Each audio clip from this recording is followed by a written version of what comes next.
तो जहाँ कहीं पे भी टेररिस्ट अटैक्स होते हैं, एक ही नाम सामने क्यों आता है? एक ही धर्म सामने क्यों आता है? टेररिज्म का कोई रिलीजन नहीं होता। तो होलोकॉस्ट में बहुत सारे जर्मन क्रिश्चियंस भी मारे गए थे। क्या आप कहेंगे कि होलोकॉस्ट जूस के खिलाफ नहीं, क्रिश्चियंस के खिलाफ था?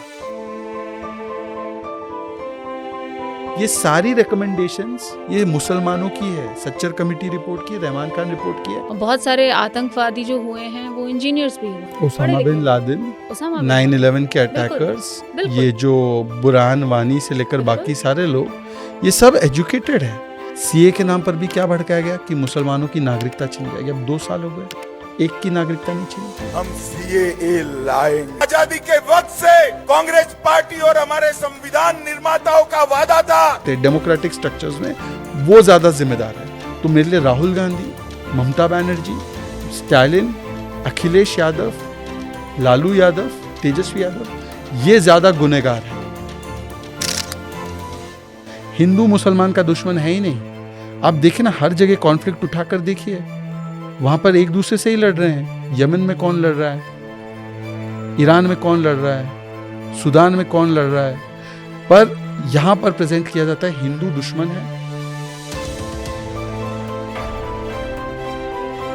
आतंक का कोई धर्म नहीं होता। ये कहने वाले लोगों को कम से कम ईमानदारी से मानना चाहिए कि पीड़ितों का धर्म था, वो सारे हिंदू थे।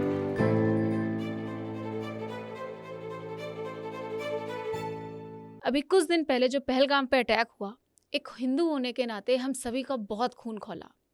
इसीलिए आज का टॉपिक है पहलगाम अटैक, वक्फ अमेंडमेंट बिल और भारत में और विश्व में हिंदुओं की स्थिति। और हमारे जो आज के गेस्ट हैं शहजाद पूनावाला जी, वो एक स्पष्ट और सत्य वक्ता हैं। आज हम उनसे बात करेंगे इन सभी टॉपिक्स पे डीप में।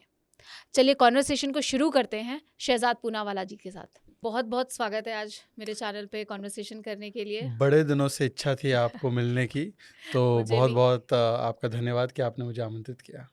सीधे बिना किसी फॉर्मेलिटी के साथ मैं सीधे और बहुत ही ज़्यादा रियल और रॉ क्वेश्चंस दागूंगी, इस वजह से क्योंकि मेरे पास जैसे मेरे मन में प्रश्न आते हैं, मैं कोई फिल्टर बिना लगाए मैं आपसे वो सारे प्रश्न आज इस कॉन्वर्सेशन में रखना चाहूँगी। चलिए तो जय मैं गणेश करते हैं। बिल्कुल श्री गणेश करते हैं। तो मैं पहले से ही माफ़ी मांगती हूँ कि अगर अपने ऑडियंस या जो भी देख रहा है, अगर आप ऑफेंड हो रहे हैं तो आप ऑफेंड हों, क्योंकि आज ये ऐसी घड़ी है जिसमें हम लोगों को क्लियर कट बात करने की परम आवश्यकता है। बिल्कुल बिल्कुल। तो सबसे पहले मैं पहलगाम के अटैक से ही बात शुरू करूंगी कि हम लोग हमेशा पॉलिटिकल करेक्टनेस की बात करते रहते हैं और मेन इश्यूज को हम लोग टारगेट नहीं करते हैं, कंसीडर ही नहीं करते हैं, बात ही नहीं करते हैं।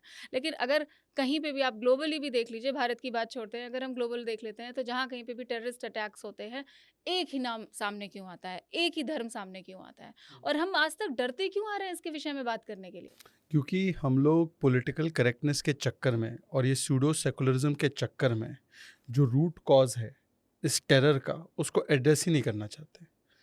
और जो भी ये कहता है ना कि टेररिज्म का कोई रिलीजन नहीं होता, वो सबसे बड़े मक्कार है, वो सबसे बड़े धोखेबाज है। वो आंखों पर पट्टी बांधना चाहते हैं और वो लोगों को मूर्ख बना रहे हैं। और मुझे लगता है कि कम से कम पहलगाम की जो आतंकी घटना है उसके बाद अगर कोई ये कहे तो ये सरासर बेईमानी है। भाई, कलमा पढ़ने के लिए कहा गया, कलमा नहीं पढ़ सके, मार दिया। शरीर चेक किया, शरीर पर चेक करने के बाद हिंदू है, मार दिया। नाम देखकर हिंदू है, मार दिया। एक व्यक्ति जो था सैयद आदिल, उसको भी मारा। तो लोग कह रहे देखिए धर्म नहीं है, आतंकियों ने धर्म देखकर नहीं मारा। होलोकॉस्ट जब हुआ था तो होलोकॉस्ट में बहुत सारे जर्मन क्रिश्चियंस भी मारे गए थे। क्या आप कहेंगे कि होलोकॉस्ट जूस के खिलाफ नहीं, क्रिश्चियंस के खिलाफ था? कोलैटरल डैमेज में कई बार कुछ अच्छे पक्ष के लोग भी होते हैं दूसरी साइड में, वो भी मारे जाते हैं, पर उनको धर्म के लिए चिन्हित करके नहीं मारा गया। मान लीजिए कि अगर ये सैयद, अगर वो बंदूक नहीं छीनता तो उसको नहीं मारते क्योंकि वो मुसलमान था। लेट्स बी क्लियर, उसको इसलिए नहीं मारा क्योंकि वो मुसलमान है, इसलिए मारा क्योंकि उनका जो वर्जन था इस्लाम का, उसके बीच में वो रोड़ा अटका रहा था। और उनके वर्जन ऑफ इस्लाम में किसी काफिर को जीने का अधिकार नहीं है। इसीलिए हिंदुओं को ही नहीं, क्रिश्चियन को भी मारा। जो कलमा नहीं पढ़ सकता था उसको मारा। तो मुझे लगता है कि धर्म का कोई, आतंक का कोई धर्म नहीं होता। ये कहने वाले लोगों को कम से कम ईमानदारी से मानना चाहिए कि पीड़ितों का धर्म था, वो सारे हिंदू थे। पर दूसरा कारण है जिसकी वजह से ये एक्नॉलेज नहीं होता है। पता है क्यों मन हो गया? आपने एक चीज़ नोटिस की, जो पीड़ित थे जिनको मारा गया, कर्नाटका, केरला, तेलंगाना, मुझे लगता है महाराष्ट्र, गुजरात, पंजाब और उत्तराखंड छोड़ के ऑलमोस्ट सभी राज्यों के थे। उत्तराखंड से भी है, हरियाणा से भी है, उसके अलावा अरुणाचल से भी है। जी, किसी को भी जाति नहीं पूछी गई, किसी को भी ये नहीं पूछा गया कि भाषा कौन सी बोलते हो। केरलाइट को पूछा आप मलयालम बोलते हो, कर्नाटका वाले से पूछा आप कन्नड़ा बोलते हो, गुजराती से पूछा गुजराती बोलते हो, मराठी से पूछा मराठी बोलते हो ना। एक ही चीज़ पूछी गई, हिंदू या मुस्लिम। तो इसीलिए जब तक आप जाति में बटोगे तब तक आप धर्म के नाम पर कटोगे।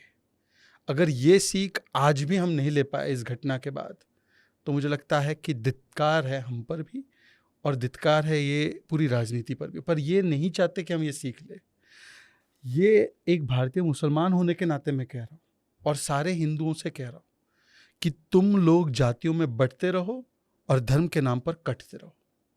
और अगर आज भी ये सेकुलरिज्म का हिजाब पहनकर सियासत करने वाले लोग आकर ये आपको ये हफीम सुंगाते हैं ना सेकुलरिज्म की, कि नहीं धर्म नहीं होता आतंक का, तो आपको वो एक्चुअली में असलियत पहचानने नहीं देना चाहते हैं कि वहाँ पर तो सब एक है।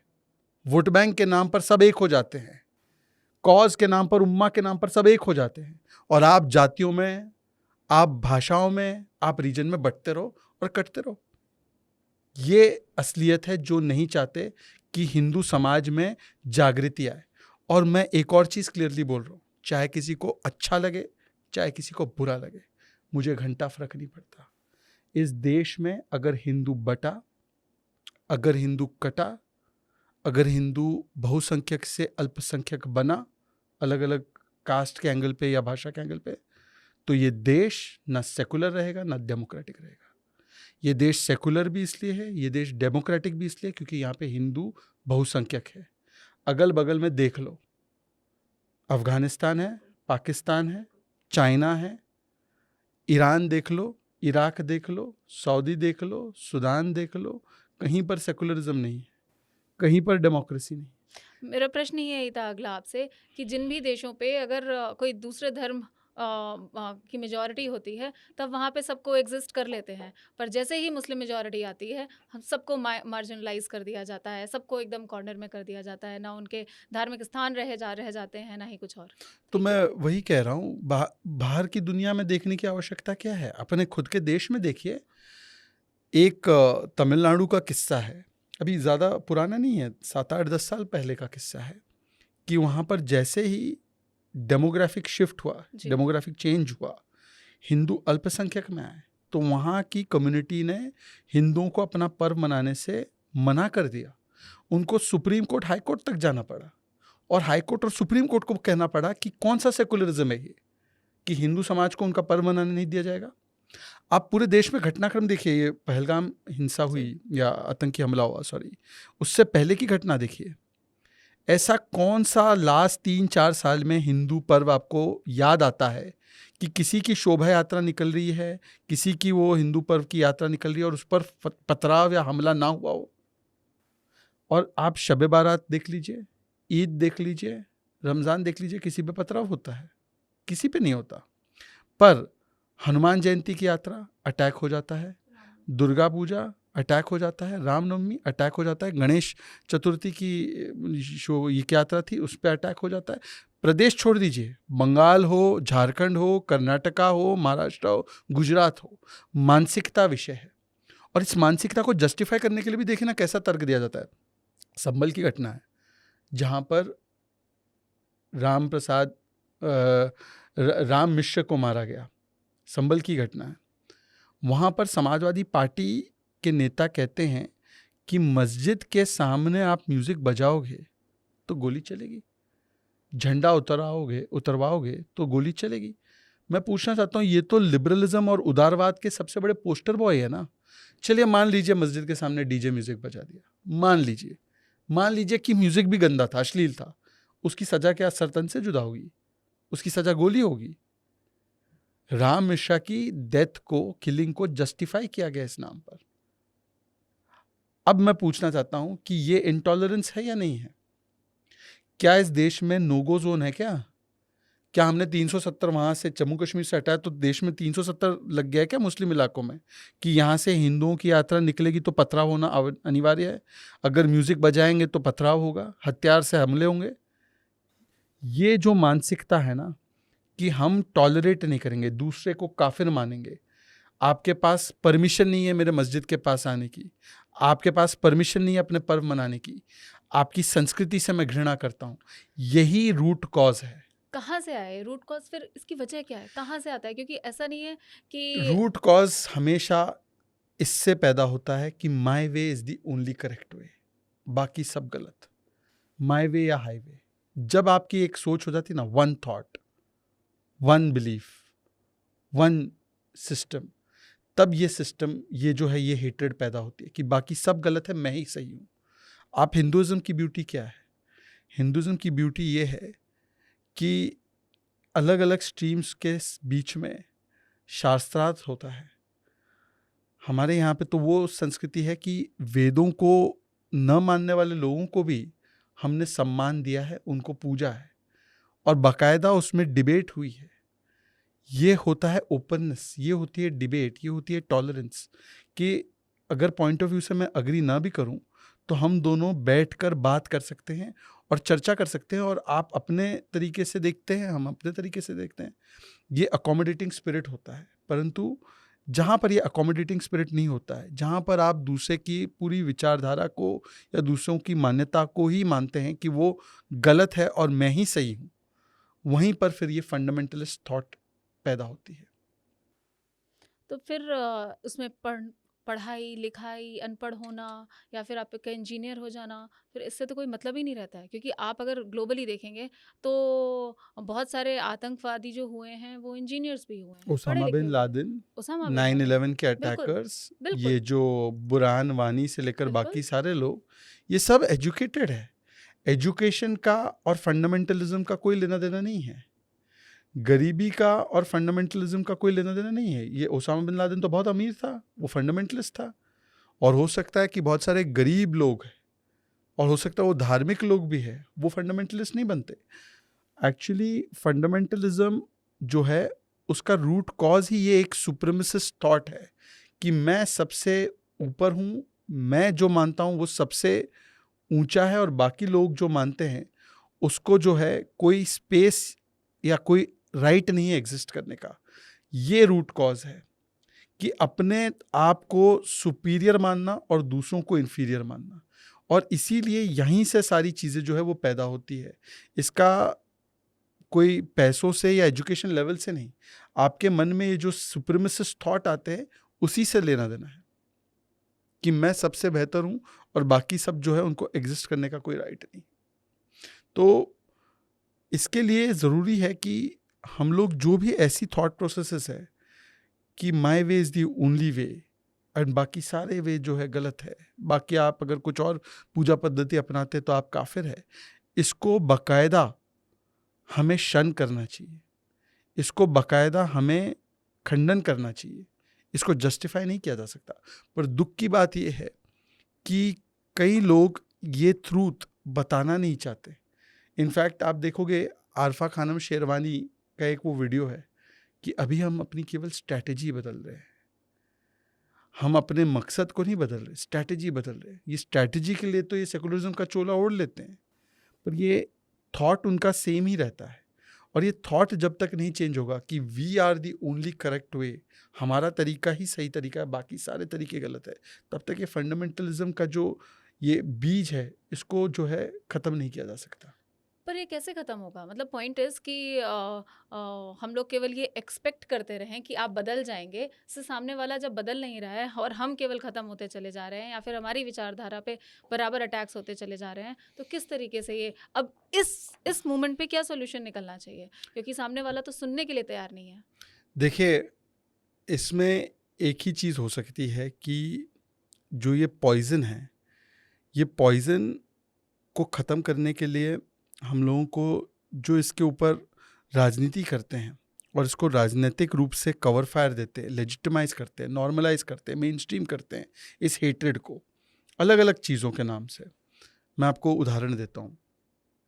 अब वक्फ संशोधन आया, वक्फ के संशोधन में फ़ायदा किसका होने वाला है? हिंदू समाज का।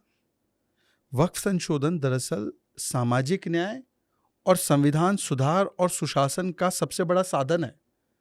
ठीक है, गरीब, पसमानदा मुसलमान, आगा खानी, दाऊदी बोरा, दरगाह के लोग, महिलाएं, इनके अधिकार सुनिश्चित होंगे वक्फ संशोधन से। जो वक्फ के पास अनलिमिटेड एनक्रोचमेंट पावर्स है, इससे तो 1500 साल पुराना कोई मंदिर क्लेम कर लिया, पार्लियामेंट क्लेम कर लिया, ताजमहल क्लेम कर लिया, पर आगा खानियों की ज़मीन भी क्लेम की, बोरा की भी ज़मीन क्लेम कर ली, उनका फ़ायदा होने वाला है। पर फिर भी मार्केट क्या किया जा रहा है इसको? मार्केट ये किया जा रहा है कि ये एंटी मुस्लिम है, मस्जिदें छिन जाएगी, कब्रिस्तान छिन जाएंगे। और उसकी वजह से जो दंगे हुए हैं पश्चिम बंगाल में, वैसी स्थिति निर्माण हुई जो 1946 में सुहरावर्दी के समय पर जो हिंदुओं की टारगेटिंग और किलिंग हुई, उसी प्रकार की स्थिति थी। चुन चुन कर मुर्शिदाबाद में हिंदुओं को पकड़ा गया, उनके घर को जलाया गया, उनके दुकानों को जलाया गया और मारा गया, दास परिवार को मारा गया। और इस पर जो पीडीए करते हैं, उन्होंने एक शब्द नहीं बोला, एक शब्द नहीं बोला। उन्होंने जस्टिफाई किया, राशिद अल्वी का बयान है, एक्शन का रिएक्शन है। ये राजनीति जो है ना, ये राजनीति समाप्त करना बहुत ज़रूरी है। आप दूसरा उदाहरण लीजिए सीए का, यही चीज़ हुई थी 2 साल पहले। सीए के नाम पर भी क्या भड़काया गया कि मुसलमानों की नागरिकता छिन जाएगी। अब 2 साल हो गए, एक की नागरिकता नहीं छिनी। सीए से मुसलमानों का क्या लेना देना था? भारतीय मुसलमानों का कोई लेना देना नहीं था। पर उसमें भी एक पॉइजन जो है, राजनीतिक रूप से उस नैरेटिव को, उस पॉइजन को लेजिटिमाइज और नॉर्मलाइज किया गया। क्योंकि जैसे ये प्रदर्शन शुरू हो जाते हैं, उन प्रदर्शनों में आप देखना संविधान की बात नहीं होती, उसमें सीधा आ जाता है कि शरिया होगा। झारखंड के एक मंत्री ने बोला कि शरिया हमारे लिए सबसे ऊपर है, हमारे शरिया में दखल दिया जा रहा है, जबकि वक्फ शरिया का मामला नहीं है। वैसे तो वक्फ का जिक्र कुरान पाक में है ही नहीं, और वक्फ के कानून में पहले भी बदलाव हो चुके हैं। और वक्फ बोर्ड जो होता है वो स्टैट्यूटरी बॉडी है, रिलीजियस बॉडी नहीं है। ये सुप्रीम कोर्ट और हाई कोर्ट ने क्लियर कर दिया है। फिर भी क्या कहा गया? ये शरीयत में दखल है। यूसीसी के नाम पर भी क्या कहते हैं? शरीयत में दखल है। यूसीसी में ये जो कहते हैं शरीयत में दखल है, ये क्रिमिनल कोड अलग अलग है क्या देश के लिए? एग्जैक्टली क्या होना चाहिए? और जब आप नहीं, शरीयत में दखल की बात कर रहे हैं तो तब तो क्रिमिनल कोड तो एक है हमारे लिए। अब मोहम्मद करे कोई गुनाह या मोहित करे, दोनों के लिए सेम सजा है ना। मोहम्मद के हाथ कटेंगे और मोहित जेल जाएगा, ऐसा तो नहीं है। तब शरीयत में दखल नहीं पता चला इनको। सिविल लॉ में अगर कोई चेंज कर दो और महिलाओं का अधिकार सुनिश्चित कर लो कि भाई 4 शादी नहीं हो सकती मर्द की, या 15 साल की बच्ची से कोई 70 साल का व्यक्ति शादी नहीं कर सकता और उसको लेजिटिमाइज नहीं कर सकता, तब ये बोलते शरीयत में दखल है। और वो नॉर्मलाइज किया जाता है शरीयत वाला नैरेटिव। वैसे ये बोलते हैं संविधान, पर हमेशा शरिया पे पूरी बात आ जाती है। सीए ले लीजिए, यूसीसी ले लीजिए, वक्फ ले लीजिए, और इसको नॉर्मलाइज और लेजिटिमाइज करने का काम देश की राजनीति, सेकुलरिज्म की राजनीति करती है।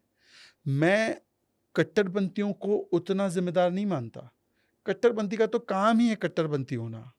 पर जो पॉलिटिशियंस होते हैं जो कट्टरपंथियों को अपीज करने के चक्कर में लिबरलिज्म और सेकुलरिज्म का चोला पहनकर इस कट्टरपंथी राजनीति को नॉर्मलाइज करते हैं डेमोक्रेटिक स्ट्रक्चर्स में, वो ज़्यादा जिम्मेदार है।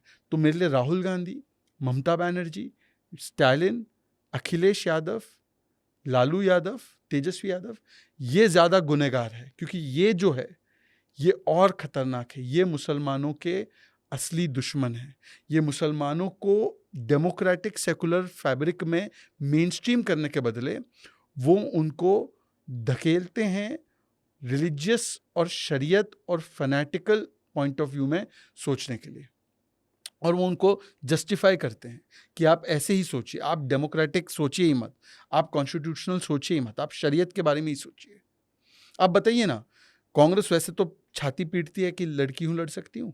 शाहबानू का केस पलट दिया, शायरा बानू 3 तलाक का केस पलट दिया, मतलब उसके खिलाफ हो गए। यूसीसी के खिलाफ है आप। यूसीसी लाया कौन? संविधान में नेहरू जी और अंबेडकर जी, बीजेपी तो थी नहीं संविधान सभा में। गोवा में लागू किसने किया? और वही कांग्रेस जो देश भर को लेक्चर देगी महिला अधिकारों पे, शरीयत के साथ खड़ी है।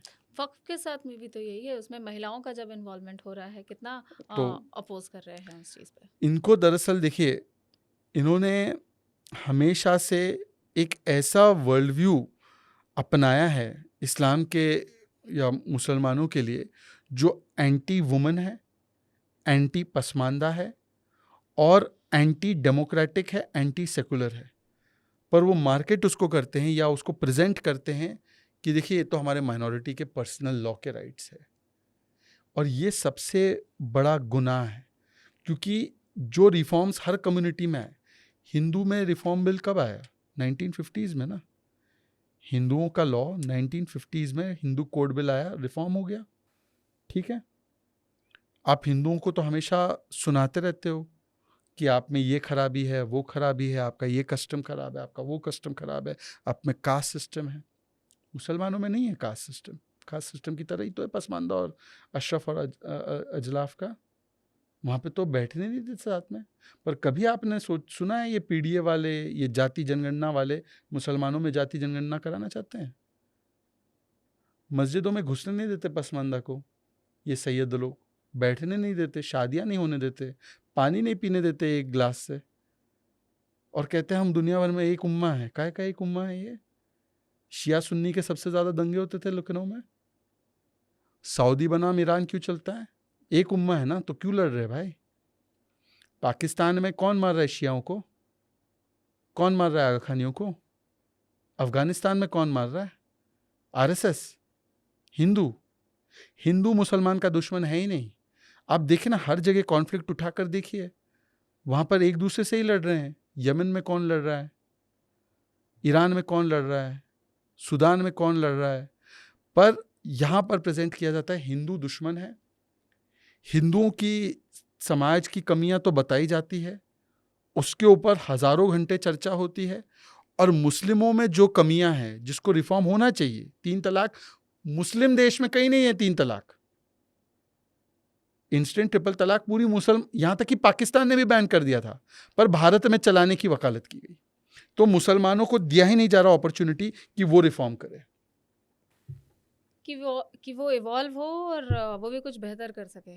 वक्फ की ज़मीन के बारे में भी बात करते हैं तो वो सबसे ज़्यादा भारत में ही है कि अगर जितने भी 2 गवर्नमेंट इंस्टीट्यूशंस के बाद सबसे ज़्यादा जो लैंड ओन करता है इस, उसकी तुलना ही नहीं करनी चाहिए वैसे तो आपको, क्योंकि गवर्नमेंट इंस्टीट्यूशन तो देश की संपत्ति हुई। देश की संपत्ति। हाँ, तो वो तो पब्लिक प्रॉपर्टी बिल्कुल। है। प्राइवेट में तो सबसे ज्यादा पूरी दुनिया में, वही मैं कह रही हूँ, पूरी दुनिया में सबसे ज्यादा किसी के पास इतनी लैंड नहीं। भारत में माइनॉरिटी में है मुस्लिम, एग्जैक्टली उनके पास अच्छा, विडंबना हिंदुओं से देखिए, ज्यादा जमीन है। विडंबना देखिए, अभी जो लेटेस्ट आंकड़ा है 39 लाख एकर्स, लगभग 40 लाख एकर्स। मुसलमानों से कहो तो मुसलमान कहेंगे हमने दान किया है अल्लाह के लिए। दान करने की ऐसी स्थिति में है तो फिर रिजर्वेशन के लिए क्यों आप सरकार से आग्रह करते हैं? मतलब जो कम्युनिटी 40 लाख एकड़ दान कर सकती है उसको फिर रिजर्वेशन की क्या आवश्यकता है? विडंबना है। दूसरी बात, 40 लाख एकड़ की जो संपत्ति है, ज़मीन है, उसमें मान लीजिए कि 10-15% मस्जिद और कब्रिस्तान है, उसको हटा दीजिए तो बाकी 80% कम से कम जो है वो नॉन मस्जिद और नॉन कब्रिस्तान की है, मतलब कि वो यूटिलाइजेशन वाली है ज़मीन। उसमें रेवेन्यू जनरेट होता है 166 करोड़। दैट मीन्स 444 रुपीज़ पर एकड़ पर ईयर। अब मैं आपसे पूछना चाहता हूँ, और ज़्यादातर ज़मीन अर्बन एरिया में, रूरल एरिया में नहीं है, कोई आप बता दीजिए कि कोई अर्बन एरिया जहाँ पर 444 रुपीज़ पर एकड़ में आपको पूरे साल के लिए ज़मीन मिले? हो सकता है। इसका मतलब क्या है? सच्चर कमेटी रिपोर्ट ने बताया, इसका मतलब ये है कि एफिशिएंटली यूटिलाइज होता तो कम से कम 12,000 करोड़ उस समय की बात है, अब तो 50-60 हज़ार करोड़ आ सकते हैं। ये अगर नहीं आ रहा है और मात्र 167 करोड़ आ रहे हैं, मतलब 40-45 हज़ार करोड़ रुपए किसकी जेब में जा रहा है? ये 80% पसमानदाओं की जेब में तो नहीं जा रहा, वरना पंचर बिठाने का काम या बाकी इन कामों में नहीं लगते। उनके पास अस्पताल होते, उनके पास स्कूल होते, कॉलेज होते, बड़े बड़े सेंटर्स होते हैं, तो वो तो नहीं है। आप किसी भी वक्फ के संशोधन का विरोध करने वाला व्यक्ति डिबेट में आता है, मैंने उनसे पूछा आप 15 इंस्टीट्यूशन बता दो जहाँ पर मुसलमानों के लिए, चलो हिंदुओं को तो छोड़ दो, आप हिंदुओं के लिए आप कुछ करोगे वो बड़ी बात हो जाएगी, आप मुसलमानों को ही फ्री एजुकेशन देने वाले 10 सेंटर बता दो वक्फ की ज़मीन पे, नहीं बता पाते ना। तो इसका मतलब कुछ चंद अमीर मुसलमान, खास करके सैयद समाज वाले, कुछ पॉलिटिशियंस, वो मिलकर ये ज़मीन हड़पते हैं। और मैं आपके उस उदाहरण दे सकता हूँ, कर्नाटका में मणिपड़ी रिपोर्ट आई, 2 लाख करोड़ का घोटाला, आउट ऑफ 50,000 एकर्स में से 25 to 30,000 एकर्स में घोटाला हुआ है, और उसमें सब कांग्रेस के बड़े बड़े नेताओं के नाम, जो आज इसका विरोध कर रहे हैं। ये इसीलिए विरोध कर रहे हैं क्योंकि उनकी जो लूट खसूट की दुकान है, ये वक्फ माफिया है, ये बंद हो जाएगा, इसीलिए इसका विरोध कर रहे हैं। और ये जो धार्मिक आधार पर भड़काना है, ये केवल एक बहाना है, वैसे अपने भ्रष्टाचार को छुपाना है और वोट बैंक की दुकान चलाना है। अगर आप बहुत ही सिंपल सधे शब्दों में आप अगर मुस्लिम भाइयों को वक्फ समझाना चाहें कि अमेंडमेंट बिल है क्या, तो आप किस तरीके से समझाएंगे? वक्फ क्या है? वक्फ एक कॉन्सेप्ट है इस्लाम में कि जो मुसलमान जिसके पास कोई प्रॉपर्टी है, संपत्ति है, वो अल्लाह के नाम पर उसका दान करता है ताकि वो एक धार्मिक कॉज के लिए या एक चैरिटेबल कॉज के लिए इस्तेमाल हो। जी। वक्फ बोर्ड एक एडमिनिस्ट्रेटिव बोर्ड है। Waqf board is not religious body. ये प्रॉपर्टी को कि जिस कॉज के लिए दिया गया है, उस कॉज के लिए ईमानदारी से, ये नैतिकता से ये यूज हो रहा है कि नहीं, ये चेक करने के लिए बस। ये एक एडमिनिस्ट्रेटिव सिस्टम है। जैसे हिंदुओं में एंडोमेंट बोर्ड बनते हैं टेम्पल्स के, वक्फ बोर्ड संविधान और कानून से बनता है, जैसे हिंदुओं के एंडोमेंट बोर्ड बनते हैं। हिंदुओं के एंडोमेंट बोर्ड तो और हिंदुओं के टेम्पल्स पे तो टैक्स लगता है, और उनके बोर्ड में कई बार मुसलमान उसको हेड करता है। ताराकेश्वर बोर्ड फिराद हकीम हेड कर रहे थे। महाकुंभ की जिम्मेदारी तो आजम खान को दी हुई थी। साउथ में बहुत सारे बोर्ड्स के IAS ऑफिसर चेयरमैन होते हैं, मुस्लिम भी होता है, क्रिश्चियन भी होता है। वक्फ बोर्ड में केवल वकालत सच्चर कमेटी रिपोर्ट ने की थी कि इसमें बेटर एडमिनिस्ट्रेशन के लिए नॉन मुस्लिम भी हो तो कोई समस्या नहीं है। सेकुलर बॉडी है ये। वक्फ बोर्ड ट्रांसपेरेंटली काम करे, ये वक्फ बोर्ड एफिशिएंटली काम करे। जो वक्फ की प्रॉपर्टीज़ है वो गलत तरीके से यूटिलाइज ना हो, वो बेची ना जाए, कहीं पर होटल, कहीं पर बियर बार ना चले, और जिस मकसद से दिया गया है उस मकसद के लिए इस्तेमाल हो। उसकी डिजिटाइजेशन होगी, उसका एफिशिएंटली और ट्रांसपेरेंटली यूटिलाइजेशन होगा। ये करने के लिए वक्फ संशोधन कानून लाया गया। और अगर नहीं होता है तो जो वक्फ के एडमिनिस्ट्रेटर्स है, मुत्तवली से लेकर बाकी, उनके लिए सजा तय की गई है। जो महिलाएं हैं, जो पसमानदा है, जो आगा खानी है, जो माइनॉरिटी विद इन माइनॉरिटी है, जिनको इससे पहले वक्फ बोर्ड में कोई रिप्रेजेंटेशन नहीं था, उनके रिप्रेजेंटेशन को सुनिश्चित किया गया है। ये सारी रिकमेंडेशंस मोदी जी की नहीं है, ये मुसलमानों की है। सच्चर कमेटी रिपोर्ट की है, रहमान खान रिपोर्ट की है, और मुसलमानों के इंटेलेक्चुअल्स ने दी है। ये है वक्फ संशोधन। इसमें एक प्रावधान नहीं है कि आपकी मस्जिद या कब्रिस्तान छीन ली जाएगी। पर अभी वो जो आया वक्फ बाय यूज़र, आपको पता है वक्फ बाय यूज़र ये तो 95 के कानून से आया, इससे पहले नहीं था। और वक्फ बाय यूज़र किसने, मतलब वक्फ बाय यूज़र ये होता है कि मान लीजिए कि सपोजिंग एक समय था जहाँ पे लिखा पढ़ी नहीं होती थी, तब तो आप मान लीजिए कि वहाँ पे आप एक प्रैक्टिस कर रहे थे तो उसको कंसिडर कर दिया गया वक्फ की प्रॉपर्टी है। आज की तारीख में हम उस ज़माने में रहते हैं कि हर चीज़ रजिस्टर करके ही होती है। तो अब ये कहा जा रहा है कि डीड से ही वक्फ बनेगी आगे, और जो वक्फ बाय यूज़र प्रॉपर्टी बन चुकी है उसको कोई टच नहीं कर रहा, क्योंकि रेट्रोस्पेक्टिव है ही नहीं ये कानून। साफ साफ कानून में लिखा गया है कि जो वक्फ बाय यूज़र है वो वक्फ बाय यूज़र रहेगा, प्रोटेक्ट किया गया है। हाँ, जो डिस्प्यूटेड है, जिस पे कोई डिस्प्यूट चल रहा है, वो तो कोर्ट में तय होगा। तो कोर्ट से प्रॉब्लम है क्या आपको? तो ये तरीका है कि भाई भड़काया जा रहा है कि वक्फ बाय यूज़र अब जो है वो सारी प्रॉपर्टीज ग्रैब करने की मंशा है सरकार की। ऐसा कुछ नहीं है। तो ये कुल मिलाकर एफिशिएंसी, ट्रांसपेरेंसी, सामाजिक न्याय, सुशासन और संविधान की सुरक्षा। आपको पता है पुराने वक्फ कानून में क्या प्रावधान था? मान लीजिए कि मुझे ये स्टूडियो बहुत पसंद आया, मैं वक्फ बोर्ड, मैंने कहा कि क्योंकि मेरे मन में थॉट आया ये वक्फ बोर्ड क्लेम करता है कि ये वक्फ की प्रॉपर्टी है, या किसी ने दावा डाल दिया क्योंकि यहाँ पे किसी ज़माने में किसी ने कोई नमाज पढ़ी होगी, ये दावा कर दिया। अब आपका ये स्टूडियो है, आपको प्रूफ करना है कि ये वक्फ प्रॉपर्टी नहीं है। आम तौर में हमारे कानून में क्या है कि मैं अगर दावा करूँ तो मैं दावा करने का प्रूफ सबूत जो है पेश करूँगा ना। अब आपको पेश करना है कि ये वक्फ की प्रॉपर्टी नहीं है, और आपको मेरे सामने ही पेश करना है, वक्फ बोर्ड या ट्राइब्यूनल के सामने, और ट्राइब्यूनल का फैसला अंतिम होगा। कोर्ट तक पीआईएल में जा सकते, पीआईएल का स्कोप लिमिटेड होता है। जो सिविल अपील होती है वो उसमें जाने की आपके पास परमिशन नहीं है। ट्राइब्यूनल का फैसला फाइनल होगा। और इसीलिए जो 100 साल में वक्फ की जितनी प्रॉपर्टी थी, ये 2013 के बाद जो अमेंडमेंट लाया गया, जो यूपीए ने वोट बैंक के लिए लाया, उसके बाद ऑलमोस्ट उतनी ही वक्फ की जो जायदाद है वो उतनी संपत्ति बढ़ गई, क्योंकि ऐसे दावे किए गए जो कोर्ट तक भी नहीं जा पा रहे थे। और बहुत सारी ज़मीन पर इस प्रकार से एक कब्ज़ा किया गया। और कब्ज़ा और क्लेम्स किस प्रकार के? महाकुंभ की ज़मीन, 1500 साल पुराना मंदिर। भाई इस्लाम पाक जो है, कुरान पाक जो है, वो नाजिल हुआ 1400 साल पहले। अब 1500 साल पुराना मंदिर क्लेम कर रहे हैं, ताजमहल क्लेम कर रहे हैं। शाहजहां ने कौन सा डॉक्यूमेंट दिया था कि ये वक्फ करना है? वो तो मुमताज़ के लिए उन्होंने बनाया था। तो ये सारी चीज़ें जो है, ये ईडन गार्डन क्लेम कर लेना, फोर्ट विलियम्स क्लेम कर देना, ये कहीं पर थम ही नहीं रहा था। सूरत की कुछ सोसाइटीज क्लेम कर लेना, सूरत में तो म्युनिसिपल हेडक्वार्टर, कहीं तहसील की ऑफिस, कहीं हाई कोर्ट की। तो इस प्रकार के क्लेम्स करना ये चल रहा था वक्फ के नाम पर। और मुझे लगता है कि ये ईसाइयों के लिए तो ऐसी कोई व्यवस्था नहीं है कि वो क्लेम कर ले और फिर क्रिश्चियन ट्राइब्यूनल में फैसला हो। ना हिंदुओं के लिए है, ना जैन के लिए है, ना पारसी के लिए है। केवल एक समुदाय के पास ये अनकॉन्स्टिट्यूशनल पावर कैसे हो सकती है? तो ये संविधान की सुरक्षा का साधन था।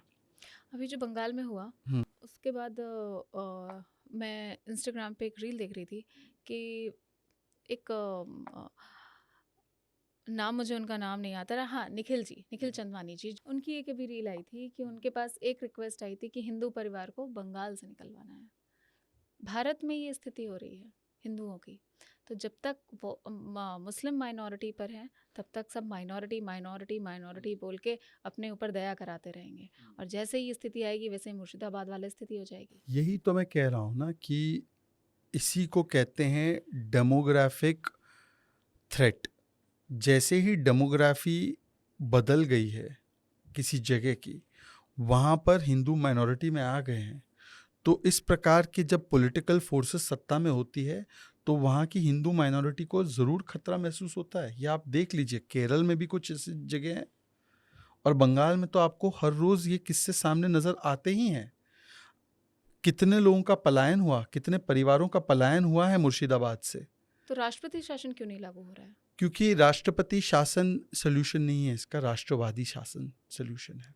कैसे कंट्रोल किया जा सकता है? वहाँ पे बॉर्डर लगा हुआ है बांग्लादेश के साथ, कितने सारे रोहिंग्या आ रहे हैं, अभी गुजरात से 1000 रोहिंग्यास पकड़े गए हैं। किस तरीके से, मतलब ओपन टेरिटरी हो रही है। देखिए, राष्ट्रपति शासन 356 जो होता है जी, अब वो सुप्रीम कोर्ट के कई फैसलों के बाद इस प्रकार से नहीं लगाया जा सकता, क्योंकि पहले इंदिरा गांधी की सरकार ने और उनकी सरकारों ने इस प्रकार से उसका गलत यूज़ किया था कि उसकी वजह से अब उस पर इतने सारे रिस्ट्रिक्शंस और इतने सारे उसमें पॉइंट्स आ चुके हैं कि एक भी मिसस्टेप अगर होता है उसको, तो उसका कानूनी रेपरकशन और पॉलिटिकल रेपरकशन बहुत ज़्यादा है। और इसीलिए मैं कहता हूँ कि राष्ट्रपति शासन एक टेम्पररी सोल्यूशन है। असलियत में वहाँ की जो पॉलिटिकल बॉडी पॉलिटिक में जो वहाँ पर वायरस घुस गया है, उस वायरस को निकालना है तो वो राष्ट्रपति शासन 6 महीने से लगाने से या 1 साल में लगाने से कुछ नहीं होगा। वहाँ की बॉडी पॉलिटिक को चेंज करना है, और वो बॉडी पॉलिटिक तब चेंज हो सकती है जब आप घर घर तक, नीचे तक जो आपका मैसेज है उसको पहुँचाओ, और जो इन फोर्सेस के खिलाफ यूनिटी पैदा करनी है वो यूनिटी पैदा करो। ये it is not solution of 6 months, it has to be permanent solution. Permanent solution तभी आ सकता है जब आप वहाँ की पूरी ये जो कम्युनल पॉलिटिक्स जो है, ये जो एकदम डेंजरस पॉलिटिक्स चल रही है, उसको काउंटर करो। इसको सिर्फ राष्ट्रपति शासन से सॉल्व नहीं किया जा सकता। इसलिए मैं कह रहा हूँ राष्ट्रवादी शासन ये आना चाहिए वहाँ पे। अभी जो बंगाल के चुनाव हुए तब दूर से देखने में लग रहा था कि कुछ चीज़ें बदलेंगी, कुछ चीज़ें होंगी, पर आपने देखा कितने दंगे हुए, कितने लोग मारे गए, मतलब ओपनली मारा जा रहा है। तो किस तरीके से जब हिंदू जाने में डरेगा, घर-घर पहुँचने में डरेगा, वहाँ पे इतने कम्युनल हिंसा हो रही है, कैसे चेंज होगा? कैसे राष्ट्रवादी वहाँ पे शासन लग कैसे सकता है? शुरुआत होने के लिए कुछ तो होना चाहिए, बेस तो होना चाहिए। देखिए, इसके लिए ज़रूरी है कि समाज को ही जागृत होना पड़ेगा, और निश्चित रूप से समाज को जागृत करने का एक तरीका तो सियासत के माध्यम से ही है। इसीलिए जब ये कहा जाता है ना कि हम एक है तो सेफ है, this is not just a political slogan, ये एक्चुअली नेशनल स्लोगन होना चाहिए। अगर हम एक हैं तो हम सेफ है, ये नारा अगर हम नहीं मानेंगे और अगर हम लोग नहीं पहचानेंगे, तो बार बार जो घटनाएं हो रही है, चाहे बंगाल की हो, चाहे और कहीं पर हो, वो लगातार घटती रहेंगी। और इसीलिए ज़रूरी है कि एकता के लिए अभी हम लोगों को कुछ फोर्सेस है जो डिवाइड करना चाहती है लैंग्वेज के आधार पर, जाति के आधार पर, इसको हम लोगों को इससे ऊपर बढ़कर हिंदू अवेकनिंग और हिंदू यूनिटी, ये बहुत ज़रूरी है। और ये तो तभी आ सकता है जब समाज जागृत हो। प्रॉब्लम ये है कि एक तरफ वो है जो यूनाइट करना चाहते हैं समाज को, और दूसरी तरफ वो है जो वोट बैंक की पॉलिटिक्स का ऐसा एक फॉर्मूला लेकर आए कि वोट बैंक को तो एक कर लो, उनको तो मोबिलाइज कर लो, पोलराइज कर लो, और यहाँ पर बांटते रहो। कभी बंगाली नॉन बंगाली में बांट दो, कभी तमिल नॉन तमिल में बांट दो, कभी अपर और लोअर कास्ट में बांट दो। तो आप इसी से आइडेंटिफाई कर सकती है, और लोगों को भी आइडेंटिफाई करना चाहिए कि जो लोग बांटने की राजनीति ला रहे हैं उनसे कैसे बचा जाए। ये ज़रूरी है। इसके लिए घर घर तक जाकर मैसेजिंग तो करनी पड़ेगी, लोगों को जागृत करना पड़ेगा। और जब कश्मीर में हम वापस से कश्मीरी हिंदुओं की बात करते हैं, किस तरीके से, जब क्योंकि सरकार तो वहाँ पे हर तरीके से ग्रोथ और काम की बात भी कर रही है, पर जब इस तरीके के इंसिडेंट्स हो जाते हैं तो कश्मीरी हिंदू क्या एक्चुअली चाहते हैं कि कश्मीरी मुस्लिम क्या एक्चुअली चाहते हैं कि वहाँ पे कश्मीरी हिंदुओं को वापस से स्थापित किया जाए? देखिए, ये तो इसका प्रमाण उनको ही देना पड़ेगा, इसका प्रमाण उनको ही देना पड़ेगा।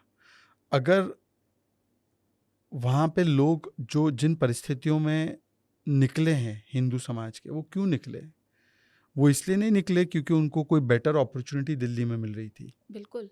वो इसलिए निकले क्योंकि जो आज हमने पहलगाम में देखा है वो उनके साथ बार बार हुआ है, और आज से नहीं, लगभग 7 जेनोसाइड हुए हैं हिंदुओं के। कश्मीर का नाम तो ऋषि कश्यप के नाम पर है ना, ये तो हिंदू लैंड ही था पहले।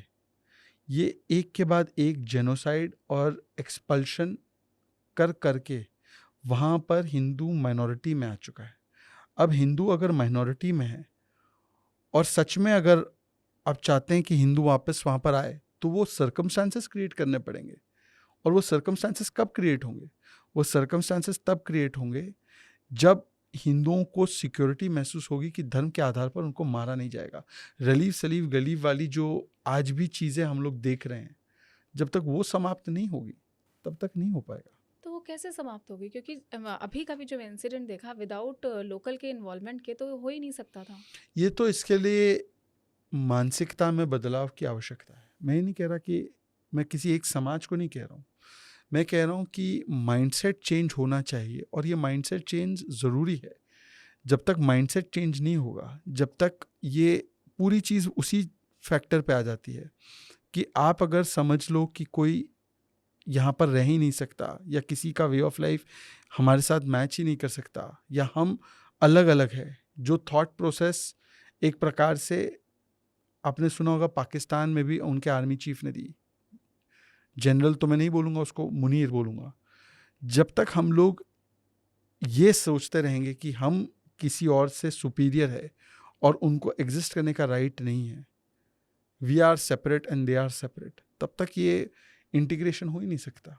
तो ये इंटीग्रेशन की भावना लाने के लिए ये जो कट्टरपंथी सोच है, एक्सक्लूसिव सुपीरियर रेसिस्ट सोच है, इसको ख़त्म करना पड़ेगा जहाँ पर भी एग्जिस्ट करती है। तो एज अ हिंदू हमें बैठ के ये सोचते रहना पड़ेगा कि आप जब वो सोच बदलेंगे, जब वो इतने सहिष्णु नहीं। होंगे, तब हम अपने वापस घर जा पाएंगे कश्मीर। मुझे तब लगता तक है उनकी कि कश्मीरियत उनकी चलती रहेगी, वो भारतीय नहीं कहलाएंगे, पर वो अपनी कश्मीरियत के नाम पे देखिए, सब कुछ मुझे करते लगता रहेंगे। है कि हिंदू समाज को ये नहीं सोचना चाहिए कि कब किसी की सोच बदलेगी तब मैं अपने जहाँ घर जा पाऊंगा। हिंदू समाज को ये सोचना पड़ेगा कि अगर मुझ पर एक विचारधारा, एक थॉट प्रोसेस से आक्रमण हो रहा है, तो मुझे क्या करना है अपनी सुरक्षा के लिए, और मुझे क्या करना है अपने आप को सेफ रखने के लिए।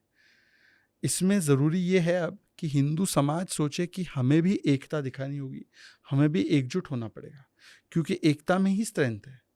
और जब तक एकता और एकजुटता हम नहीं दिखाएंगे, तब तक इस सोच का हम मुकाबला नहीं कर सकते। ये कट्टरपंथी सोच का मुकाबला तभी हो सकता है जब हम लोग बटे नहीं, बल्कि इसका डटकर सामना करें। तो एकता में ही, एकजुटता में ही इसका सल्यूशन है। इसका सल्यूशन वहीं से निकलेगा। हम ये नहीं कह रहे कि पैसिवली हमको बैठना है और वेट करना है कि कब इनकी सोच बदलेगी या कब इन कट्टरपंथियों की सोच में तब्दीली आएगी। एक बार एकजुट हो जाओ, एक बार एकजुट हो जाओ। जब एकजुट होते हैं तब जो चीज़ें हैं, कई चीज़ें बदलने लगती है। तो मुझे लगता है कि अगर सामने वाला देख रहा है कि आप एकजुट ही नहीं हो पा रहे हैं, तो निश्चित रूप से वो अपनी कट्टरपंथी सोच पे अडिग है और आप लोग बढ़ते जा रहे हैं। अगर अभी पहलगाम अटैक की बात करें तो बहुत सारे लोगों ने बोला कि ये इंटेलिजेंस ब्यूरो का वो था, फॉल्ट था। तो अगर सरकार वहाँ बहुत पर, सारे लोगों का नहीं, कांग्रेस का तो हमेशा से ये कहना है। अगर कांग्रेस तो सरकार जो है हमारे वहाँ पे इंटरनेट रोक देती है, अगर वहाँ पे क्या करा जाए, घर घर जाके सबकी तलाशी ली जाएगी। अगर इस तरीके से करेंगे तो वो यूएन भी रोने लग जाएगा, अपने पॉलिटिशियंस भी यहाँ रोने लग जाएंगे।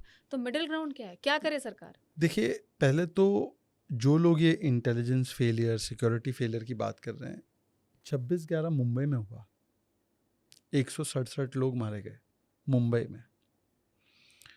हर दूसरे हफ्ते कभी बेंगलुरु ब्लास्ट, कभी दिल्ली ब्लास्ट, कभी लखनऊ, कभी पुणे, कभी वाराणसी, कभी हैदराबाद ब्लास्ट, जयपुर ब्लास्ट होते थे। आज लगभग इस प्रकार की जो ब्लास्ट की जो श्रृंखला है वो बंद हुई।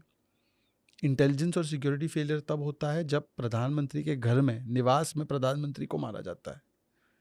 इंटेलिजेंस और सिक्योरिटी फेलियर तब होता है जब 2004 से लेकर 14 के बीच में ऐसे न जाने 50 से 60 हमले होते हैं। आज जो ये घटना हुई है पहलगाम में, इसमें ज़रूरी ये बात देखनी है कि हम अपने कमियां कहाँ रही है उसको तो निश्चित देखना चाहिए कि क्यों वो पहलगाम का मेडो जो अमरनाथ यात्रा के समय पर शुरू होता था, वो कैसे जून के बदले अप्रैल में शुरू हो गया। निश्चित रूप से वहाँ पर लोकल जो एडमिनिस्ट्रेशन है क्यों इन्फॉर्म नहीं कर पाया, क्यों नोटिफाई नहीं कर पाया आर्म फोर्सेस को, इसके बारे में जांच विस्तृत रूप से होनी चाहिए। सारी चीज़ें उसकी जांच के दायरे में आएगी। पर क्या हम लोग आज का ये समय इस्लामिस्ट जिहाद जो है उसको बेनकाब करने के बदले, पाकिस्तान को बेनकाब करने के बदले अपनी सिक्योरिटी फोर्सेस पर इसका दोष डालेंगे? और बार बार यही किया जा रहा है। अभी भी आप देखिए, रॉबर्ट वाड्रा ने बोला कि ये हिंदुत्ववादियों ने किया है, ये इसलिए हो रहा है क्योंकि मुस्लिम्स इनसिक्योर। बिल्कुल सोशियो पॉलिटिकल, मतलब आप सोचिए क्या बोल रहे हैं। यहाँ के मुस्लिम्स की इनसिक्योरिटी, वहाँ के आतंकवादी उसका बदला ले रहे हैं और यहाँ के मुस्लिम्स उसको सपोर्ट कर रहे हैं। ये मुसलमानों के लिए ज़्यादा एक, मुझे लगता है, अपमानजनक स्टेटमेंट है।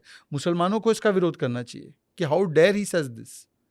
फिर आप देखिए कि राम गोपाल यादव कहते हैं कि हिंदू भी तो हिंदू को मारता है, इसमें धर्म का एंगल नहीं। अभी कर्नाटका के एक मंत्री ने कहा है कि धर्म देखकर नहीं मारा गया। तो मतलब जो मंजुनाथ जी की ही पत्नी कर्नाटका से, पल्लवी, झूठ बोल रही थी। नरवाल जी की पत्नी, उनका तो हमने वो वीडियो देखा है, इतना वायरल हुआ है, वो हिमांशी झूठ बोल रही थी। हमारे शैलेश भाई गुजरात के, उनके छोटे से बच्चे, इतना अच्छा बोला उन्होंने, वो झूठ बोल रहे हैं। पुणे से लोग, बाकी जगह से, हर जगह से लोग एक ही कहानी बता रहे हैं कि हिंदू होने पर मारा, उसको आप झुठला रहे हो। मतलब आप देखिए कि पाकिस्तान को क्लीन चिट देने के लिए और हिंदू को टारगेट किया गया और ये इस्लामिक जिहाद है। ये जब आती है बात तो कोई केरला कांग्रेस से बोलता है गनमैन थे, कोई हिंदुत्ववादी को दोष देता है, कोई सिक्योरिटी फेलियर को दोष देता है, कोई खुलकर ये नहीं कहना चाहता कि ये पाकिस्तान से भेजा गया इस्लामिक जिहाद है। ये वोट बैंक की राजनीति। और ये पहली बार नहीं हो रहा है। 26/11 में भी अजमल कसाब कलावा पहन कर आया था, तुकाराम ओमड़े जी ने पकड़ लिया जिंदा, वरना तो इन्होंने किताब छाप ली थी कि हिंदुओं ने किया है। पुलवामा में भी यही नैरेटिव कि होम ग्रोन टेररिस्ट ने किया, समझौता में भी यही नैरेटिव हिंदुओं ने किया, मालेगांव में भी ये नैरेटिव हिंदुओं ने किया। तो यहाँ पर एक मंडली तो रेडी रहती है कि पाकिस्तान आतंकी हमला करे और हम तुरंत हिंदुओं पर दोष डालें, सिक्योरिटी फोर्सेस पर दोष डालें, वोट के लिए किया गया ये दोष डाल दे और पाकिस्तान को अंतर्राष्ट्रीय मंच पर एक मौका दे दे कि देखिए हमें क्यों दोष देते हो। फवाद चौधरी ने कांग्रेस का एक ट्वीट कोट किया है इसी प्रकार का, ये जो दिखा रहा ना पहलगाम 200 किलोमीटर दूर है तो कैसे आ गए, तो उसको कोट ट्वीट करते हुए फवाद चौधरी ने बोला है देखिए हमारा तो इसमें कोई लेना देना ही नहीं है, ये तो आपकी एजेंसीज ने किया हुआ है। तो मैं ये कह रहा हूँ कि निश्चित रूप से अगर कोई कमियां रही हैं लोकल गवर्नमेंट की या एडमिनिस्ट्रेशन की, उस पर सवाल पूछे, और उसको सवाल पूछने का एक प्लेटफॉर्म है, कमिटीज़ है। आप कमिटीज़ में बैठते हैं लीडर ऑफ अपोजिशन के रूप में, आप सबको समन कर सकते हैं, आईबी हेड को समन कर सकते हैं, लोकल गवर्नमेंट के डीजीपी को हेड कर सकते हैं, पुलिस को आप समन कर सकते हैं, आर्मी के ऑफिसर्स को समन कर सकते, सबको कर सकते हैं। आप पूछिए सिक्योरिटी के बारे में, पर यह बताइए कि आप किस लोकल स्टैंड आई से पूछ रहे हैं। आपके समय पर क्या होता था, हर दूसरे हफ्ते ब्लास्ट, और अब आप क्योंकि दोष कहीं और देना चाहते तब आप ये सवाल पूछ रहे हैं।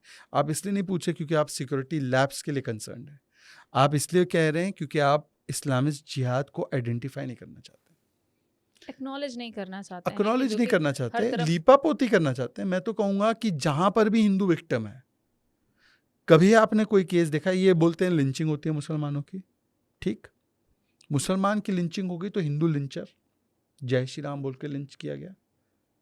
अब यहाँ पे तो कलमा पढ़ाया गया ना, जय श्री राम को वॉर स्लोगन बोले, यहाँ पे क्या बोलेंगे, वेपनाइज किया गया वर्सेस को, आप बोलेंगे?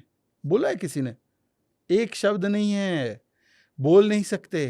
क्यों नहीं बोल सकते, क्यों डर है, इतना डर क्यों है? भारत में हिंदू मेजॉरिटी पे है, क्यों, मतलब ऐसे हिंदू मेजॉरिटी में है ये आपका भ्रम है। हाँ हिंदू मेजॉरिटी में नहीं है।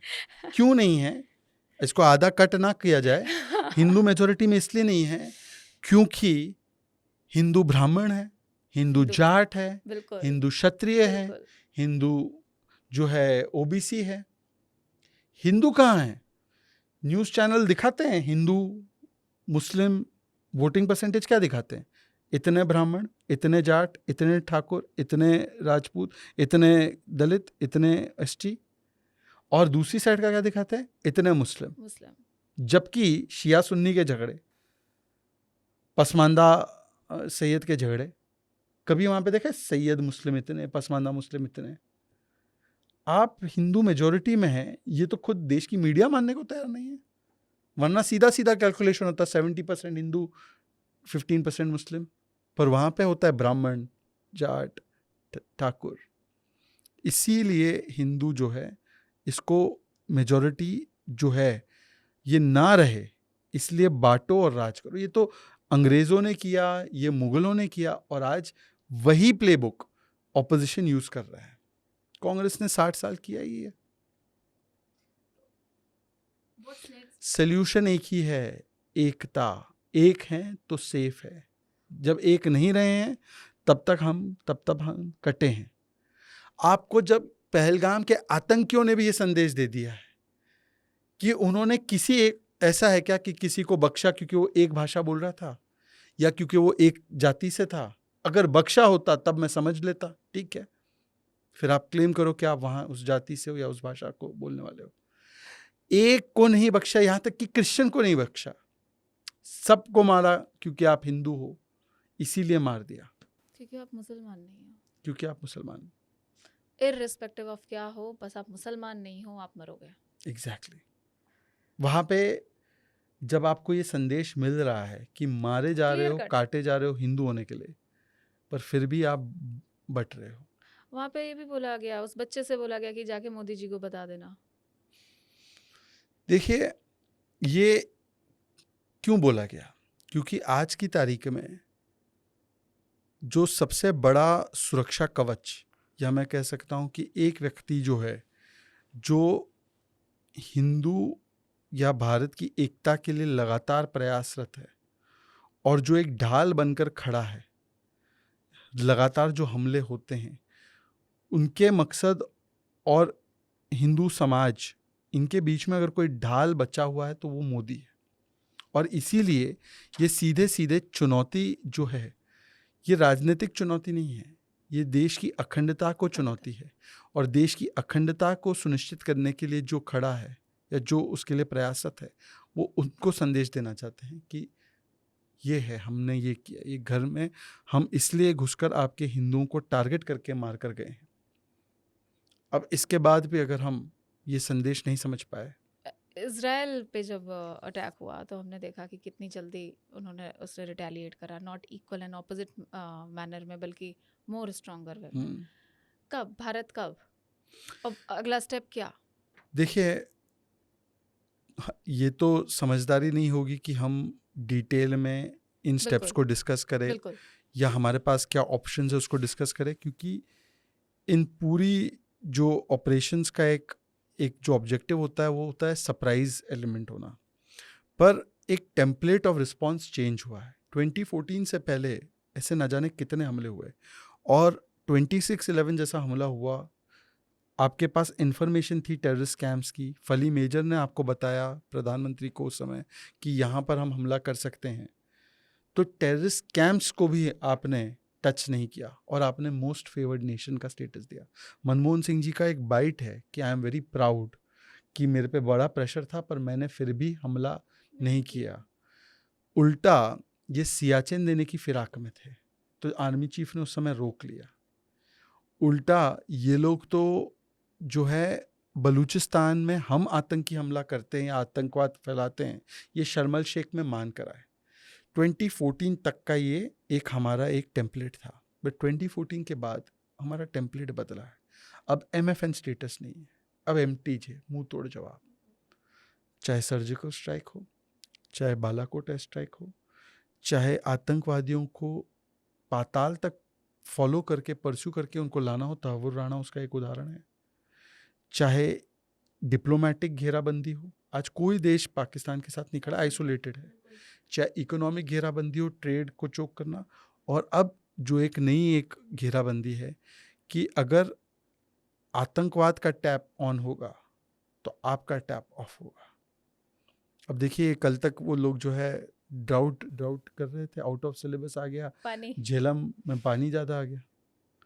पर पानी बहाएंगे तो हम खून बहाएंगे। आज देखा नहीं बिलावल भुट्टो नहीं, बिलावल भुट्टो को मैं सीरियसली इसलिए नहीं लेता क्योंकि यही बिलावल भुट्टो ने 3 या 4 साल पहले बोला था कि अब श्रीनगर छोड़ो, मुजफ्फराबाद के लाले पड़े हैं। तो हकीकत तो वो भी जानते हैं।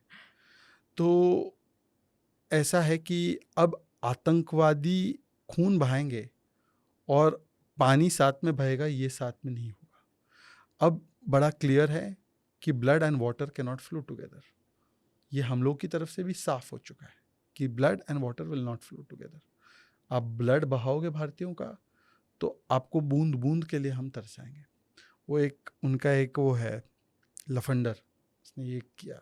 हाँ, कल लंदन में। मैं तो बोलता हूँ कि देखिए, ऐसा है कि वैसे तो इनकी पूरी संस्कृति सर तन से जुदा करने वाली ही है, बिल्कुल। और कलम तो पकड़ना आता नहीं, सर कलम की बात कर सकते हैं, पर इनको गला और गर्दन बचाए रखना चाहिए। गला सूखने भी वाला है और गर्दन जो है आतंकवाद की उतरने भी वाली है। वो कब होगा, time and place will be of our choosing. वो कहते हैं ना, कृष्ण जी की चेतावनी थी रश्मि रथी के 3 सर्ग में, हित वचन न तूने माना, मूल मैत्री का न पहचाना, तो ले अब मैं भी जाता हूँ, अंतिम संकल्प सुनाता हूँ, अब याचना नहीं अब रण होगा, जीवन जय की मरण होगा। तो मुझे लगता है कि अब बहुत क्लियर है कि अब याचना का समय खत्म हो चुका है, अब रण ही होगा। आतंकवाद के खिलाफ ऐसा रण होगा जिसकी कल्पना ये नहीं कर सकते। और आतंकवाद, देखिए आतंकवादी तो एक चीज़ है, आतंकवादी जिस देश में इतनी कम लिटरेसी हो, इतनी गरीबी हो, आतंकवाद और आतंकवादी बनाना बहुत आसान है।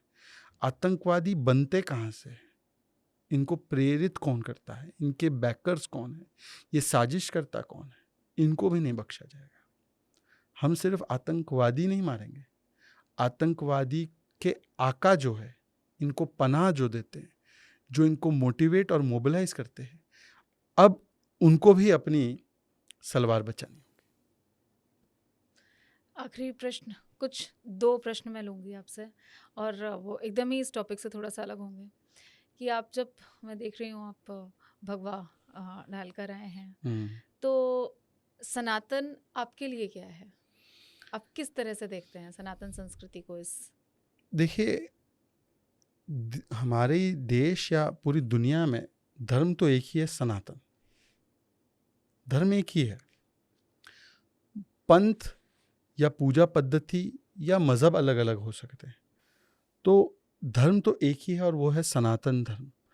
और इसीलिए मुझे लगता है कि किसी को भी इसे स्वीकारने में या सनातन संस्कृति, भारत की जो संस्कृति है, उसको अपनाने में कोई संकोच नहीं होना चाहिए। जैसे कि अब देखिए, इंडोनेशिया में, वहाँ पर ज़्यादातर लोग मुसलमान हैं, पर वहाँ पर वो अपनी सनातन संस्कृति से कटे हुए नहीं हैं, वो अभी भी जुड़े हुए हैं। रामलीला होती है वहाँ पे, गरुड़ एयरलाइंस है, गणेश जी की तस्वीर थी नोट पर, वहाँ के जगहों के नाम जो है बाली और जयकर्ता, जकार्ता, योगकर्ता, तो ये सारे नाम हैं। तो केवल क्योंकि तलवार की नोक पर या लालच देकर आपके मजहब को बदला गया, आपके पंथ को बदला गया, पूजा पद्धति आपने बदल दी, आप जो है अंदर से, आपकी जो संस्कृति वो तो चेंज नहीं होती ना। तो ये हमारी संस्कृति है। और मैं हमेशा ये उदाहरण देता हूँ कि एक इसको समझने के लिए 2 सेट ऑफ ब्रदर्स हैं। एक सेट ऑफ ब्रदर्स वो है जहाँ पर एक भाई जो है दूसरे भाई के चले जाने पर उनकी खड़ाऊ रखकर वो उनके घर बार को संभालता है, और दूसरा सेट ऑफ ब्रदर्स ये है कि एक भाई दूसरे भाई का गला काट कर अपने बाप को पेश करता है। अब आप कौन से भाइयों का उदाहरण अपने घर में चाहोगे? आप किसी मोहम्मद से पूछो, किसी मोहित से पूछो, किसी शिल्पा से पूछो, किसी सुल्ताना से पूछो, वो सभी लोग बोलेंगे कि हम अपने घर में वो वाला उदाहरण चाहते हैं जहाँ एक भाई दूसरे भाई के लिए इतना प्रेम भाव रखता हो कि खड़ा रखकर उसका घर चलाए या उसका शासन चलाए। कोई नहीं कहेगा कि भाई हम चाहेंगे कि हमारा बड़ा बेटा हमारे छोटे बेटे का गला काट ले और फिर बाप को पेश करे। तो हम तो यही चाहते, यही संस्कृति हमारी भारत की संस्कृति है, और वो संस्कृति आक्रांताओं की संस्कृति है, पर उसको हम अपनाने में लगे हैं। हम औरंगजेब को अपना बनाने में लगे हैं, पर हम रस खान को नहीं मानना चाहते, हम उस्ताद बिस्मिल्लाह खान को नहीं मानना चाहते, हम एपीजे अब्दुल कलाम को अपना नहीं मानना चाहते, हम वीर अब्दुल हामिद को अपना नहीं मानना चाहते, हम बाबर और औरंगजेब को अपना मानना चाहते हैं। तो प्रॉब्लम ये है कि अगर आप रस खान को देखेंगे तो रस खान या एपीजे अब्दुल कलाम, इन सभी लोगों ने, ये मुस्लिम ही थे, पर ये अपनी संस्कृति से, सनातन संस्कृति से जुड़े हुए थे, और इसीलिए इनके संस्कार और जो आक्रांता मानसिकता वाले लोग हैं उनके संस्कार में बहुत फ़र्क है। हमको सिर्फ अपनी संस्कृति से जुड़े हुए रहना है, और इसीलिए मुझे लगता है कि ये जब कहते हैं ना ये हमारा संस्कार, ये हमारी संस्कृति, हम सब एक इसी से जुड़े हुए हैं। हम कोई, देखिए संविधान आया, संविधान के बाद हम लोग सब कॉन्स्टिट्यूशनल बोलते हैं, सिविक नेशनलिज्म, कॉन्स्टिट्यूशनल नेशनलिज्म, ये अच्छी बात है, मैं इसको डिनाई नहीं करता, वो भी एकता लाती है हम में। पर सबसे ज़्यादा हमें एकता का भाव किससे मिलता है? हमारी एक संस्कृति है, हमारी एक सिविलाइजेशन है, हम सब एक सिविलाइजेशन से ही निकले हुए, ये हमें जोड़ता है सबसे पहले, और हज़ारों वर्ष पहले तक हमें जोड़ता है। तो हम इसको क्यों नकारते हैं? हमें इसको स्वीकारना चाहिए। कोई एक पुस्तक आपने कभी कोई पढ़ी हो सनातन धर्म में जो आपको बहुत, आपका पर्सनली अपने आपको बहुत ही अफेक्ट किया हो उसने? मैं तो कहता हूँ कि पुस्तक से ज़्यादा मैं तो कहता हूँ कि रामायण, महाभारत, इनको तो पढ़ना ही चाहिए, इसको स्कूल में सिखाना चाहिए, कंपलसरी कर देना चाहिए, और हर रोज़ हनुमान चालीसा का पाठ करना चाहिए। हनुमान चालीसा से मुझे लगता है बेहतर आपको डेली जो आपको गुण अपनाने हैं अपनी ज़िंदगी में, अगर आपको शॉर्ट सिंपल तरीके से अगर इसको रोज़ याद करना है तो हनुमान चालीसा से बेहतर हो ही नहीं सकता। हनुमान चालीसा में ज्ञान का भी परिचय है, विनम्रता का भी परिचय है, बल का भी परिचय है, डिसिप्लिन और कमिटमेंट का भी परिचय है, प्रेम और कैसे डिवोटेड होना उसका भी परिचय है, पर कैसे स्मार्टली काम करना है। भाई उनको संजीवनी बूटी नहीं मिल रही थी तो पूरा पहाड़ लेकर आ गए ना, ये थोड़ी बोला कि नहीं मिल रहा है राम जी सॉरी। तो किस प्रकार से आपको अपनी जिंदगी को जीना है, इसका अगर आपको समझना है तो हनुमान चालीसा रोज पाठ कीजिए। तो मुझे लगता है कि हनुमान चालीसा रोज पाठ करना चाहिए। आखिरी प्रश्न, सॉरी आखिरी करके मैंने 3 पूछ लिए हैं, आखिरी पूछूंगी कि जो गीता है, गीता लिटरली जब अर्जुन को युद्ध से पहले संशय हो रहा था तब कृष्ण जी ने उनको ज्ञान दिया था। लिटरली यही है, केवल ज्ञान है। ज्ञान क्या है? युद्ध करो। तो मतलब सनातन धर्म में युद्ध करने की इम्पोर्टेंस सिखाई गई है। फिर भी आज तक कोई ऐसा व्यक्ति इन जनरल नहीं मिलता है जो युद्ध करने या आतंकवाद फैलाने जाता हो और हाथ में गीता लेके बात करता हो। क्योंकि सनातन धर्म में या गीता में युद्ध जो है वो माध्यम है, मकसद जो है वो धर्म की स्थापना है। और धर्म का मतलब नॉट रिलीजन, धर्म का मतलब है राइचियसनेस। इसी धर्म की स्थापना का ही स्लोगन लेकर हमारा सुप्रीम कोर्ट जो है वो कहता है यतो धर्मस्तो ततो जया, मतलब जहाँ धर्म है वहीं जय है। तो मुझे लगता है कि एक्चुअली देखा जाए तो युद्ध नहीं, मकसद ज़्यादा इम्पोर्टेंट है, इंटेंशन ज़्यादा इम्पोर्टेंट है। जो महाभारत का इंटेंशन था वो धर्म की स्थापना थी, और इसीलिए उसको कभी भी मिसकोट नहीं किया जा सकता। स्थापना धर्म की, ड्यूटी की, राइचियसनेस की जब होती है तो उसको मिसकोट भी नहीं किया जा सकता। और इसीलिए मुझे लगता है कि हम लोगों को अपने आप को महाभारत से एक्वेंट करना चाहिए, तभी पता चलेगा कि चाहे युद्ध से काम लेना हो, चाहे बुद्ध के तरीके से काम लेना हो, आपका जो इंटेंशन है, आपका जो मकसद है, आपका जो ऑब्जेक्टिव है, वो होना चाहिए धर्म की स्थापना। और वो केवल आपको महाभारत से ही ज्ञान मिल सकता है। शहजाद जी बहुत बहुत धन्यवाद, बहुत बहुत धन्यवाद आपका कॉन्वर्सेशन करने के लिए और इतने ज्वलंत मुद्दों पे बात करने के लिए। चलिए, आपका आभार कि आपने मुझे बुलाया, और आपको भी और शक्ति मिले, आप अपनी बातें पहुंचाती रहे, और खास करके हमारे जो जेन जी है और जेन अल्फा है उनके पास पहुंचाते रहे। बस तैयार कर रहे हैं जेन अल्फा के लिए अपने कंधे। चलिए, आपको बहुत बहुत शुभकामनाएं। Thank you.